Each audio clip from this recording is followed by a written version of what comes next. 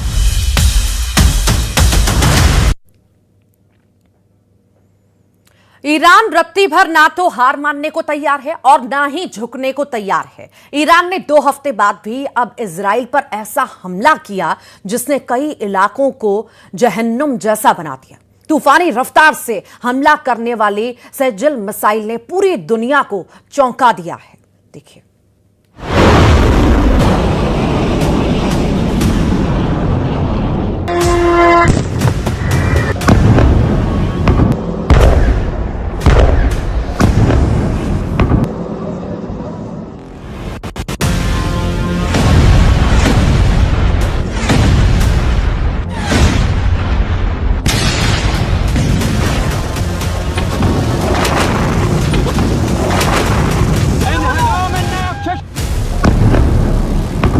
ईरानी ब्रह्मास्त्र ने मचाई तबाही, इजराइल ने देखी नाचती मौत।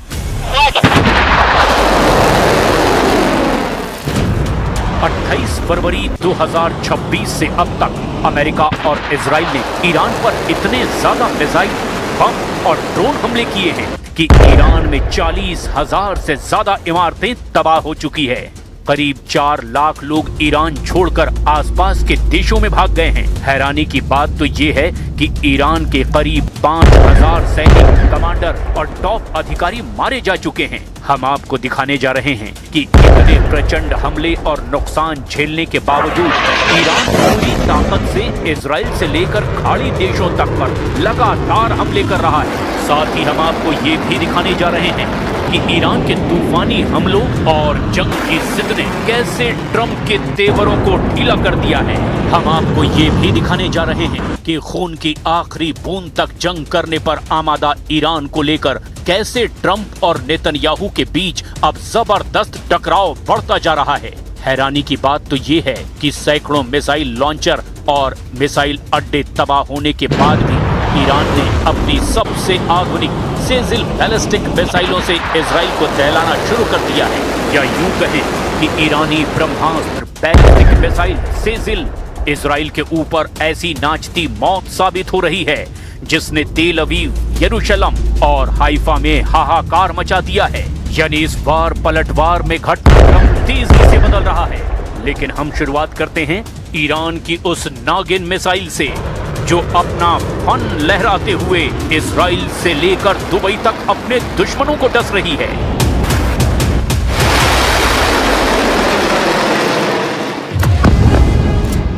ईरान की 55वीं मिसाइल लहर, सेजिल से इजराइल पर हमला।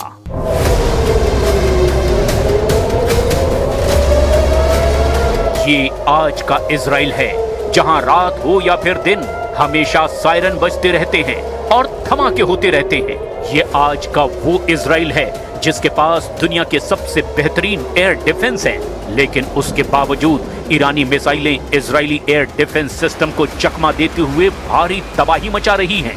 ईरान की बैलिस्टिक, क्रूज और हाइपरसोनिक मिसाइलों के हमले से पूरे इजराइल में कोहराम मचा हुआ है।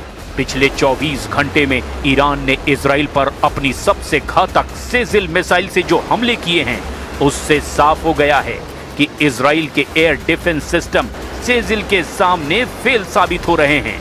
देखिए क्यों और कैसे।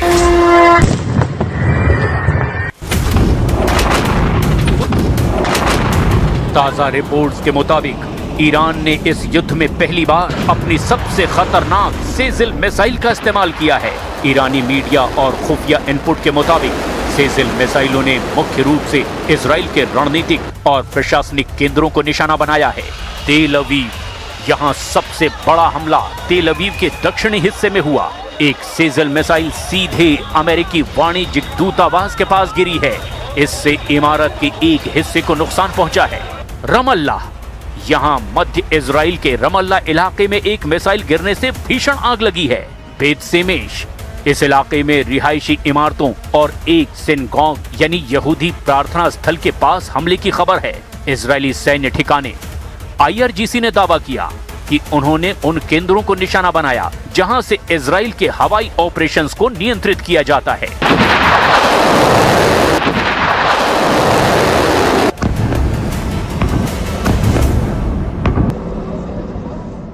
इस वक्त सायरन फिर से बज गई है। रात के दौरान भी बार बार सायरन बज रही थी। आप देख सकते हैं भाग रहे हैं लोग शेल्टर की ओर। ये आप देख सकते हैं यहाँ पे लोग दौड़ रहे हैं शेल्टर के लिए। ये देख सकते हैं भागम भाग शुरू हो गया और लोग दौड़ रहे हैं शेल्टर में। बार बार लोगों को शेल्टर में जाना पड़ता है। ये एक्सक्लूसिव विजुअल्स आप इस वक्त के देख सकते हैं न्यूज़ 18 इंडिया पे। ये देख सकते हैं आप कि किस तरीके से यहाँ पे इंटरसेप्ट किया गया मिसाइल्स को, और ये छाप है मिसाइल्स का दूर से दिख रहा है।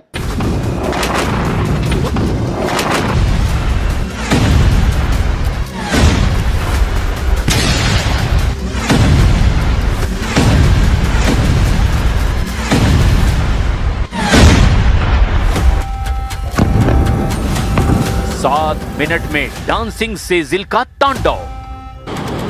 15 से 16 मार्च को हुए ऑपरेशन ट्रू प्रॉमिस 4 के दौरान ईरान के IRGC ने आधिकारिक तौर पर घोषणा की कि उन्होंने कुल 4 सेजिल मिसाइलें पहली बार दागी हैं। ये मिसाइल गिरते समय अपनी दिशा बदलने की ताकत रखती है, इसीलिए इसे डांसिंग मिसाइल या नागिन मिसाइल भी कहते हैं। ये मिसाइलें उस बड़ी लहर का हिस्सा थीं जिसमें कुल 54 मिसाइलें एक साथ इजराइल के अलग अलग 54 ठिकानों पर दागी गई थी। खुफिया और सैन्य विशेषज्ञों के अनुसार सेजिल मिसाइलों को ईरान के मिसाइल शहरों और मोबाइल लॉन्चर से दागा गया। ईरानी सैन्य बयानों के अनुसार यदि ये मिसाइलें नातांज परमाणु केंद्र के पास के भूमिगत अड्डों से दागी जाती तो ये 7 मिनट से भी कम समय में तेल अवीव पहुंच सकती हैं। कुछ रिपोर्ट्स के मुताबिक ईरान के नातांज परमाणु अड्डे के आसपास से ही इस तरह की बैलिस्टिक मिसाइल सेजिल को दागा जाता है।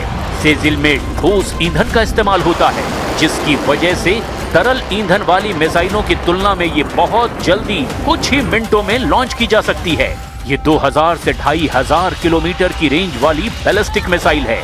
इसकी गति मैक 13+ यानी कि अगर टर्मिनल फेज में इसकी गति की बात करें तो इसकी आखिरी चरण की रफ्तार 17,000 किलोमीटर प्रति घंटा से भी ज्यादा हो जाती है, जिससे रडार और डिफेंस सिस्टम को इसे ट्रैक करना बहुत मुश्किल होता है। इसकी तेज रफ्तार इसे आधुनिक मिसाइल डिफेंस सिस्टम जैसे इजराइल का एरो 3 या फिर अमेरिका के पैट्रियट के लिए एक कठिन चुनौती बना देता है। इसके टारगेट में पूरा इजराइल आता है।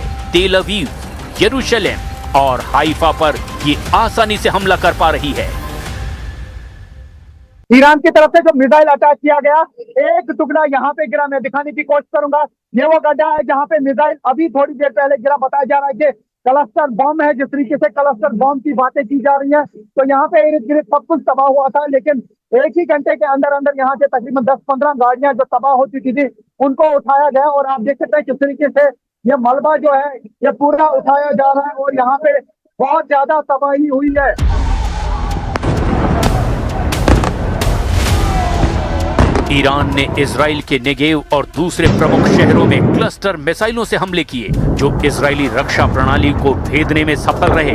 एक ही मिसाइल 70 से ज्यादा छोटे बमों को गिराकर 8 से 12 किलोमीटर के दायरे में तबाही मचा रही है। ईरान का ब्रह्मास्त्र मानी जाने वाली खैबर शेकन, सेजिल या हादी-110 ने इजराइल के खुफिया ठिकानों, मोसाद के कार्यालय और वायुसेना के अड्डों को निशाना बनाया है। अब IRGC के प्रवक्ता ने भी दावा कर दिया कि अगर पश्चिम एशिया के देशों से अमेरिकी हमले हुए तो ईरान इन पर हमले और तेज कर देगा।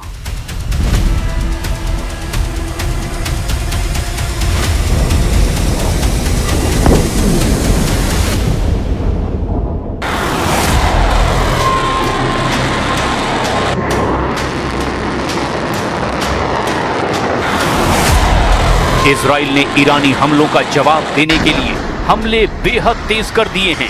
IDF और शिनबेत मिलकर के ईरानी खुफिया तंत्र के इशारों पर काम करने वाले संदिग्धों को निशाना बना रहे हैं। IDF ने दावा किया है कि उन्होंने अब तक 40 से ज्यादा वरिष्ठ कमांडरों और शीर्ष नेतृत्व के सदस्यों को खत्म कर दिया है। 15 मार्च 2026 तक की रिपोर्ट के मुताबिक लगभग 6000 से ज्यादा IRGC के लड़ाके मारे जा चुके हैं। कुछ अनुमानों के मुताबिक मारे गए ईरानी सैनिकों और कमांडरों की कुल संख्या 4000 से 5000 के बीच है। इसके अलावा ईरान के खोमीन में शाहिद खोमेनी बॉयज स्कूल पर अमेरिकी इजरायली हवाई हमले हुए। ईरानी सूत्रों ने दावा किया कि स्कूल और आसपास के घरों को भारी नुकसान हुआ, लेकिन अब देखना ये होगा कि ईरान आने वाले दिनों में इजराइल पर और कितनी घातक मिसाइलें दागता है।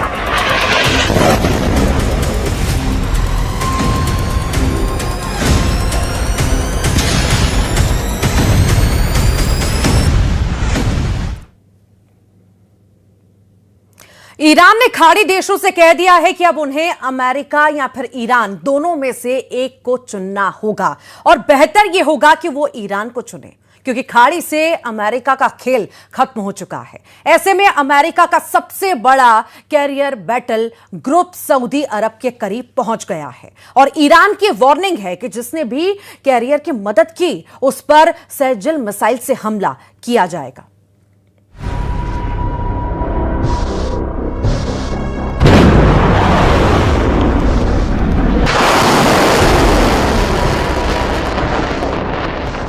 सेजिल को इजराइल के खिलाफ लॉन्च किया, दूसरी तरफ एक और सेजिल लॉन्च किए जाने को तैयार है।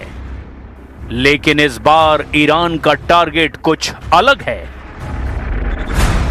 सेजिल से पहले इजराइल पर वार किया, अब इसका टारगेट बन सकता है सऊदी अरब, क्योंकि ईरान ने अमेरिका को लेकर सऊदी अरब के खिलाफ बहुत बड़ी वार्निंग जारी कर दी है। वार्निंग इस अमेरिकी बैटल ग्रुप को लेकर जो इस वक्त सऊदी अरब के पश्चिमी तट पर यानी लाल सागर में जद्दा पोर्ट के करीब है, और इस अमेरिकी जंगी बेड़े को लेकर ईरान की चेतावनी से मोहम्मद बिन सलमान की बेचैनी 10 गुना बढ़ चुकी है। IRGC यानी रिवोल्यूशनरी गार्ड्स ने कहा कि अमेरिका के aircraft carrier USS Gerald Ford की मदद करने वाला हर अड्डा ईरान के टारगेट पर होगा। USS जेराल्ड फोर्ड इस वक्त सऊदी अरब के शहर जिद्दा के आसपास लाल सागर में मौजूद है। ये लाल सागर का रास्ता है जो भूमध्य सागर को हिंद महासागर से जोड़ता है। यमन के बाब अल मंदब का गलियारा भी देख लीजिए, जो पश्चिम एशिया का दूसरा बड़ा चोकिंग पॉइंट है। हॉर्मुज की तरह यहां भी अमेरिका और इजरायली जहाजों को खतरा है। चीन से आई एक सैटेलाइट रिपोर्ट बताती है कि अमेरिका का फोर्ड कैरियर अभी सऊदी अरब के तट से 100 किलोमीटर दूर है, लेकिन नेवी के लिए यह फासला ज्यादा नहीं होता। उसे जेद्दा पोर्ट से मदद तो मिल ही सकती है। कुल मिलाकर ईरान पर हमले के लिए अमेरिका के 2 एयरक्राफ्ट कैरियर तैनात हैं। एक है हिंद महासागर में यूएसएस अब्राहम लिंकन यानी CVN-72, दूसरा है भूमध्य सागर से होकर लाल सागर में पहुंचा USS जेराल्ड फोर्ड यानी CVN-78।